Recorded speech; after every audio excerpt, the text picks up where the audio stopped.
Financial markets పై పట్టు సాధించాలనుకునే వాళ్ళు Revanth conduct చేసే వెబినార్ కోసం ఈ నెంబర్ కి కాల్ చేయండి. నమస్తే, నేను జీవి సత్యనారాయణ.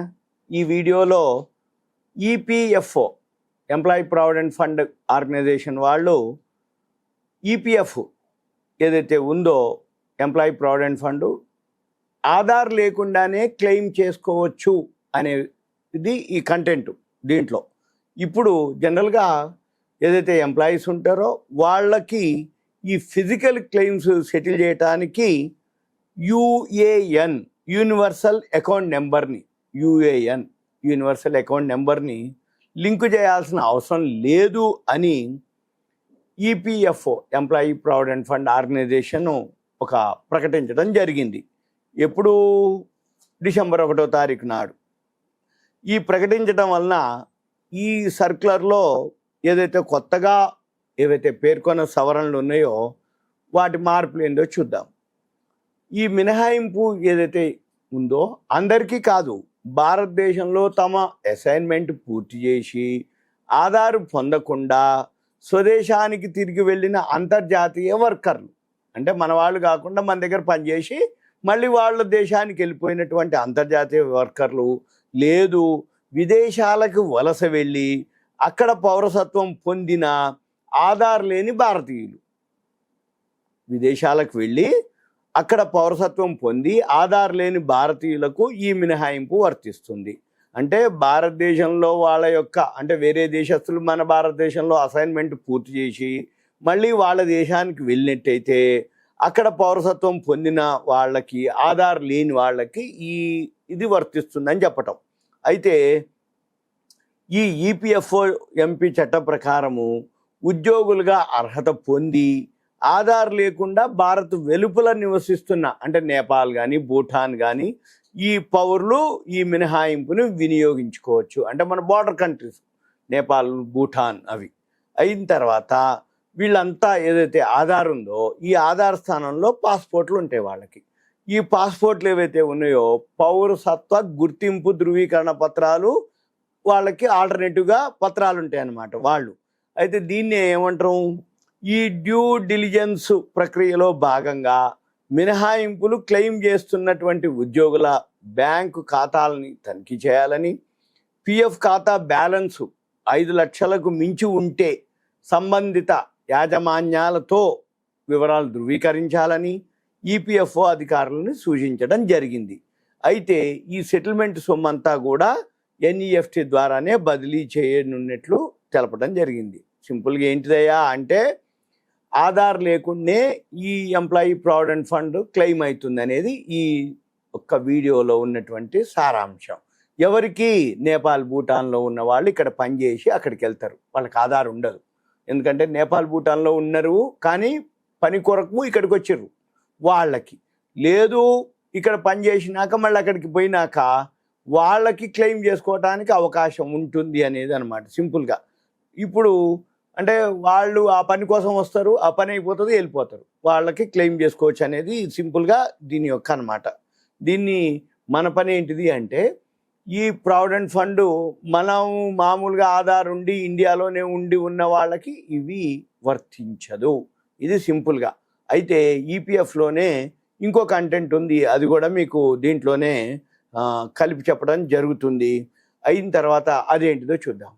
సెటిల్మెంట్ తేదీ వరకు కూడా మన ఖాతాలో ఏదైతే ఫండ్ ఉంటుందో దానికి వడ్డీ కూడా వస్తుంది, ఇవ్వాలి వడ్డీ అని ఈపీఎఫ్ఓ ఒక నిర్ణయం తీసుకోవడం జరిగింది. EPFO CBT.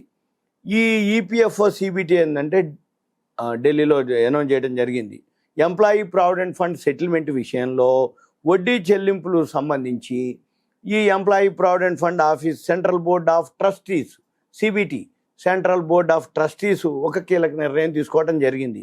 ఇకపై ఎవరైతే EPF employee provident fund claim settlement చేసుకుంటారో ఈ క్లెయిమ్ సెటిల్మెంట్ చేసుకునే తేదీ వరకు కూడా వడ్డీ ఇవ్వాలి. ఏ రోజు వరకు వాళ్ళు పైసలు తీసుకుంటారో ఆ రోజు వరకు వడ్డీ కట్టాలి అనేది నిర్ణయించడం జరిగింది. అయితే ప్రస్తుత నిబంధనల ప్రకారం ఈ సెటిల్మెంట్ ఏదైతే ఉందో ఆ నెల 24వ తేదీ వరకు మాత్రమే వడ్డీ చెల్లించే విధానం ఉంది ఇప్పుడు. అయితే ఇప్పటి నుండి ఏదైతే సెటిల్మెంట్ తేదీ వరకు, అంటే 24వ తేదీ వరకే కాకుండా సెటిల్మెంట్ ఎప్పుడు జరిగితే అప్పటి వరకు మనకు వడ్డీ వస్తుంది. దీనివల్ల ఏమవుతుంది, ఎవరైతే ఆర్థికంగా ప్రావిడెంట్ ఫండ్ ఎవరైతే చందాదారుడు ఉండో ఆయనకి ప్రయోజనాలు కలుగుతుంది, ఆయనకు కొంచెం వడ్డీ కూడా వస్తుంది. దీంతో పాటు ఫిర్యాదులు తగ్గుతాయని ఒక అభిప్రాయపడటం జరిగింది.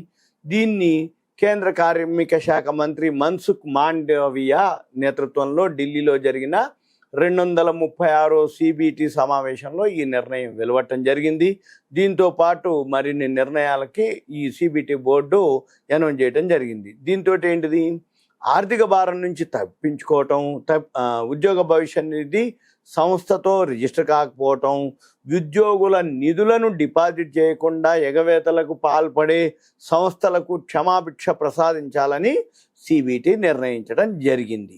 ఇందుకోసం ఈపీఎఫ్ఓ ఆమ్నెస్టీ స్కీమ్ అనమాట 2024 తీసుకురావాలని కేంద్రానికి ప్రతిపాదించడం కూడా జరిగింది. అయితే ఏదైతే ఆయా సంస్థలు ఉన్నాయో ఎలాంటి పెనాల్టీలు ఎదుర్కోకుండా స్వచ్ఛందంగా ముందుకొచ్చి ఈ వివరాలు వెల్లడించే అవకాశాలు దీని ద్వారా కల్పించనున్నట్టు జరగటం జరిగింది. అయితే ఇదంతా కూడా ఆన్లైన్లోనే డిక్లరేషన్ ఈ సదుపాయాలు కల్పించడం జరుగుతుంది. అయితే ఈ బడ్జెట్లో ఏదైతే ప్రకటించిన ఎంప్లాయ్మెంట్ లింక్డ్ ఇన్సెంటివ్ ఈఎల్ఐ అంటాం అనమాట, ఎంప్లాయ్మెంట్ లింక్డ్ ఇన్సెంటివ్, ఈ స్కీమ్ ప్రయోజనాలు అందించే ఉద్దేశంతో డిసెంబర్ నెలాఖరులో కేంద్రం ఈ స్కీమ్ని ప్రకటించే అవకాశం ఉంది. అయితే ఈ employee deposit linked insurance scheme EDLI ఈ సిబిడిటిని పొడిగించడం జరిగింది. 2024 ఏప్రిల్ 28 నుంచి ఇది అమలు చేస్తున్నామని నిర్ణయం కూడా తీసుకోవటం జరిగింది. అయితే చందాదారుడు మరణిస్తే ఈ స్కీమ్ కింద 2.5 లక్షల నుంచి 7 లక్షల రూపాయలు బీమా కూడా వాళ్ళకి అందజేయటం జరుగుతుంది. అయితే దేశం నుంచి ఎక్కడి నుంచైనా ఈ పెన్షన్ పొందటానికి centralised pension payment system CPPS ఇది తొలి దశ విజయవంతమైన నేపథ్యంలో మరో 20 ప్రాంతీయ కార్యాలయాల్లో కూడా రెండో దశ చేపట్టనున్నారు.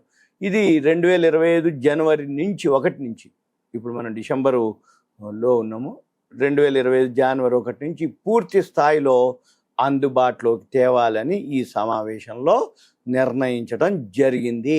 ఇది మనకొక ఇన్ఫర్మేషన్, అవేర్నెస్. ఎవరైతే సెటిల్మెంట్ తేదీ వరకు ఉంటారో వాళ్ళకు వడ్డీ వస్తుంది అనేది ప్రావిడెంట్ ఫండ్ ఆఫీస్ నుంచి ఉన్నటువంటి విశ్లేషణ. ఇదంతా మీకు ఒక awareness, education, information, knowledge purpose మాత్రమే. ఓకే, సుమన్ టీవీ ప్రేక్షకులకు ధన్యవాదాలు. Thank you. సెలవు.